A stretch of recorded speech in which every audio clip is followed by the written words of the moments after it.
Oyun çağındaki çocukların canice katledildiği bir yerde ama ile başlayan hiçbir niyetimizin bir gereğidir. Zira ölen şey yalnızca Gazze'de bedenler değil, bütün beraber hastaneden huzurla ayrılabilmesi için ömrümüzü gördüğünüz bu bina... Sevgili arkadaşlarım ve sayın basın mensupları, hepinize Gazi Üniversitesi Tıp Fakültesi öğrencileri olarak hürmetle selamlıyoruz. Bugün burada tüm dünyanın gözü önünde 7 Ekim'den bu yana bebek, çocuk, kadın, yaşlı, hasta, yaralı demeden hunharca katledilen ve adeta kendi haline terk edilen Gazze halkına destek olmak ve bu vahşete karşı olduğumuzu bildirmek üzere toplandık. Bizler insanı yaşatmayı hayatımızın en temel şiarı kabul eden hekimler ve hekim adayları olarak elbette bu zulme sessiz kalamayız. Oyun çağındaki çocukların canice katledildiği bir yerde ama ile başlayan hiçbir cümle kurulamaz. Hiçbir ideolojik, sosyolojik ve teolojik izahın yapılamayacağı bu vahşet karşısında durmak evvela insaniyetimizin bir gereğidir. Zira ölen şey yalnızca Gazze'de bedenler değil, bütün dünyada insanlık, vicdan ve merhamettir. Atılan bombalar yalnızca evleri, ibadethaneleri ve hastaneleri değil, insanlığın onurunu ve haysiyetini de tahrip ediyor. İşte böyle bir vaziyet karşısında bizler de ateşe su taşıyan karınca misali tarafımızı belli etmek ve doğru yerde durabilmek adına bugün burada bir araya geldik. Şimdi bildirim metnimizi okumak üzere dönem 3 öğrencisi Ertuğrul Karakaya'yı davet ediyorum. Bismillahirrahmanirrahim. Saygıdeğer hocalarım, kıymetli tıbbiyeli arkadaşlarım, değerli basın mensupları. Bilindiği üzere neredeyse bir asrı bulan bir süredir Filistin'i işgal eden İsrail rejimi o topraklarda sistematik bir şekilde katliamlar yapmakta, insanları yurtlarından zorla sürgün ederek mal varlıklarına el koymaktadır. Ayrıca 2005 yılından bu yana Gazze'yi gözlerimizin önünde adeta açık hava hapishanesine çevirmiş, bu yaptıklarını 7 Ekim'den bu yana gösterdiği tüm faaliyetlerle daha net bir şekilde anlamakta ve gün tekrar hatırlamaktayız. Siyonizm yaptıklarına kör şahitler tutup çeşitli bahanelerle Filistin topraklarını ilhak etmekte ve bu soykırımda haklı olduğunu uluslararası kamuoyuna kabul ettirmeye çalışmaktadır. Ancak bu yolda sivil halkın uluslararası anlaşmalarla gözetilmesi gereken haklarını çiğnemekte, hastaneleri, ibadethaneleri bombalamakta, çoğu çocuk ve bebekten oluşan sivilleri, hekim kardeşlerimizi, sağlık ekiplerini katletmektedir. Çocuk, yaşlı, kadın veya erkek fark etmeksizin binlerce kişiyi öldürmektedir. Bu vahşete bir insan olarak sessiz kalamayız. Hatta bugün burada beyaz önlükleriyle bulunanlar, görevi hayat kurtarmaya vesile olan hekimler olarak asla duyarsız olmayacağız. Bizler zulme karşı direniş ateşini yakan tıbbiyeli Hikmet ve arkadaşlarını hatırlatarak adım attığımız bu meslek yolunda bombalarla yıkılan binalara bakıp susup oturacak değiliz. Ki bizler daha dün yaşadığımız depremin içimizi yakan duygularını yüreğimizde taşıyarak onlarla aynı acıları paylaşıyoruz. Sevdiklerini toprağa vermenin ne demek olduğunu, yaşadığın şehirden göçmek zorunda kalmanın ne olduğunu hissediyoruz. Bu sebeple burada toplanmış bulunmaktayız. Neticede onlara gözyaşlarımız değil, önce gür sedamız ve kurtuluşu sağlayacak olan ellerimiz kavuşacaktır.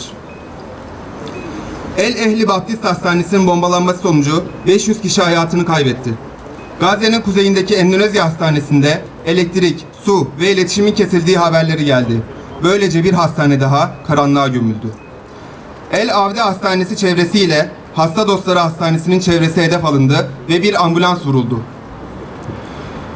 Bunlar yeterli gelmemiş olmalı ki Şifa Hastanesi, Nasır Çocuk Hastanesi, Türk-Filistin Dostluk Hastaneleri tahliyeye zorlanmış ve kullanılamaz hale getirilmiştir. Çeşitli zorbalıklarla Gazze'deki 35 hastaneden 26'sı şu anda hizmet dışı bırakılmıştır. İçindeki şeytana dur diyemeyen bu rejim, oksijen tanklarını durdurarak gözünü dünyaya daha yeni açmış bebekleri ölüme terk etmiştir.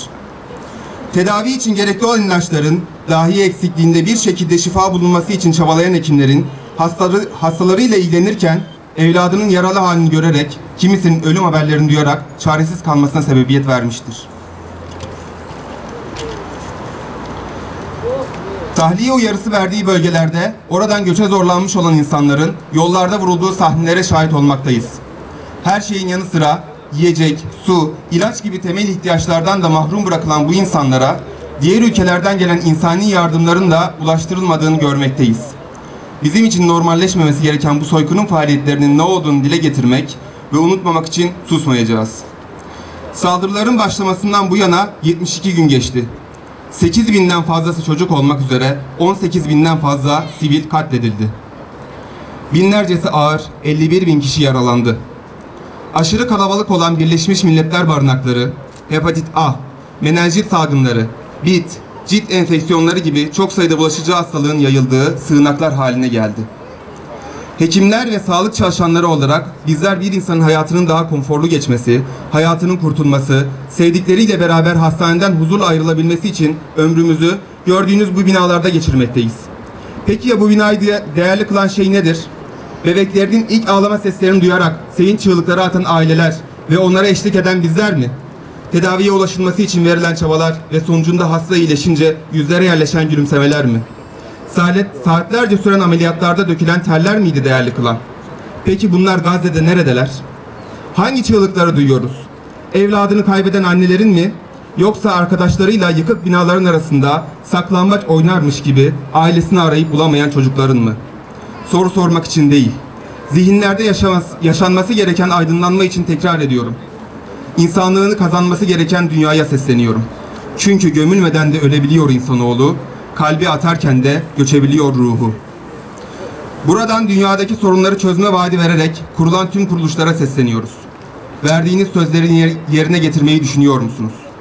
Sorduğumuz sorular yankılanıp bize geri dönse de kimseden herhangi bir beklentimiz olmadığı için üzülmüyoruz. Neticede küllerinden yeniden doğan bir milletin zihinlerde vuku bulan inançlı düşüncelerinden, emin adımlarından güven duyuyor ve gayret etmeye devam ediyoruz. Burada bulunarak da çocukların öldürüldüğü bu dünyada sağlığın temsilcileri olarak doğru tarafta yer alıyoruz. Şair İsmet Özel'in de dediği gibi, ben öyle bilirim ki yaşamak, berrak bir gökte çocuklar aşkına savaşmaktır. İnsanların daha rahat nefes alması için çabalayan güzel insanlar, sizleri saygıyla selamlıyor, katılımınızdan dolayı teşekkür ediyoruz. Değerli katılımcılar, hepinize hayırlı günler temenni ediyorum. Bu Filistin'le Gazze ile dayanışma toplantısına, bildirisine katılmam için bana teklif geldiğinde elbette büyük bir memnuniyetle kabul ettim. Aslında bir konuşma yapma niyetim de yoktu. Burada çok değerli kardeşlerimin, tıbbiyelilerin duygularına ortak olmak üzere bulunuyorum. Ancak konuşma yapmam da teklif edilince çok kısa birkaç şey söyleyeceğim.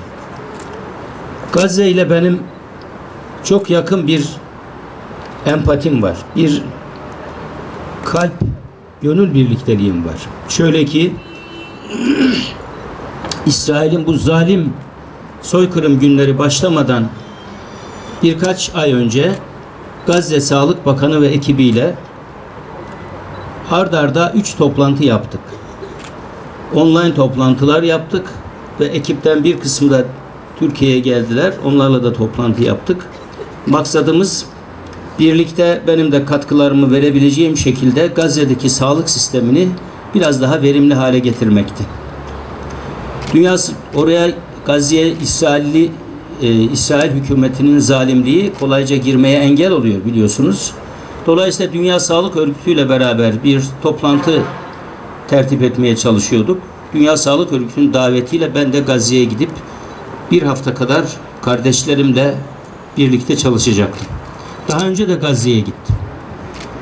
Gazze'ye 2. İntifadadan sonra giden ve Türkiye Cumhuriyeti adına giden ilk devlet adamı bendim. Çok üzülmüştüm o zaman da. Hep söylüyoruz, Gazze adeta bir açık hava hapishanesi hükmündeydi. Şimdi ise Gazze yakılan, yıkılan, zalim İsrail hükümetinin yönetiminin elinde soykırıma uğrayan bir belde haline geldi. Bunu sadece kınamıyoruz. Bunu lanetliyoruz. Hekimler olarak, sağlıkçılar olarak, tıp fakülteleri olarak, bütün bir millet olarak bunu lanetliyoruz.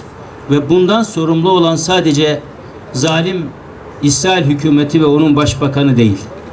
Bundan sorumlu olan İsrail'e dolaylı ya da doğrudan destek veren herkes, bütün ülkelerdir. Bütün o ülkelerin yönetimleridir. Biz bu gür sesi hep ayakta tutmaya devam edeceğiz. Gazze ile gönüllerimiz bir, hep birlikte olmaya devam edeceğiz. Ben bir çocuk sağlığı ve hastalıkları doktoruyum. Bir tek çocuğun hayata tutunabilmesi için, biraz önce çok değerli kardeşim, öğrenci arkadaşım da söyledi. Biz hayatımızı adamış insanlarız. Bir tek çocuğun hayata tutunabilmesi için. 8.000 masum çocuğu, onların annelerini, aslında orada öldürülenlerin hepsi masum insanlar. Bunları bu katliama tabi tutanlardan tarih de hesap soracaktır. Bizler de hesap soracağız. Cenab-ı Hak da hesap soracaktır. Bugün zalimliklerle şımarmış haldeler ama elbette bu zulmün bir sonu gelecek. Değerli kardeşlerim, gerçekten Gazze'deki meseleye Türk milleti olarak hep birlikte sahip çıkmalıyız. Çünkü Filistinliler için bizim kadar, Türk milleti kadar dost gördükleri, hissettikleri hiçbir millet yok. Maalesef çok yalnız bırakıldılar. Bu sebeple ben özellikle Gazi Tıp Fakültesi'nin değerli öğrencilerini, hocalarımızı bu etkinliği tertip ettikleri için sesimizi sizlere, Türk halkına ve dünyaya duyurdukları için hepsine teşekkür ediyorum. Gazze ile birlikte olacağız. Gazze için dua edeceğiz ve Gazze için fırsat bulduğumuz her yardımı yapmaya devam edeceğiz. Hepinizden Allah razı olsun. Son olarak bu vesileyle Gazze'de olduğu gibi Doğu Türkistan'da ve zulüm altında inleyen bütün coğrafyalardaki mazlumların yanında olduğumuzu, oralardaki zulmün ve vahşetin bir an evvel son bulması gerektiğini beyan ederiz. Bu insanlık savaşında hepimiz elimizden geldiğince çabalamakla mükellefiz. Ve biz diyoruz ki, zalim zulmüne ne kadar devam etse de, ne kadar öldürse de, şairin dediği gibi budandıkça fışkıran da bizleriz.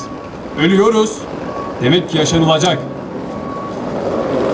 Bu programı yapmamızda bizlere destek olan rektörümüz Profesör Doktor Sayın Musa Yıldız'a, dekanımız Sayın Alper Ceylan'a, hastanemiz başhekimi Sayın Profesör Doktor Hasan Bostancı'ya ve teşrifleri için Sayın Profesör Doktor Recep Akta ve katılarak bizlere destek olan bütün hocalarımıza, katılımcılara ve siz saygıdeğer basın mensuplarına teşekkür ediyoruz.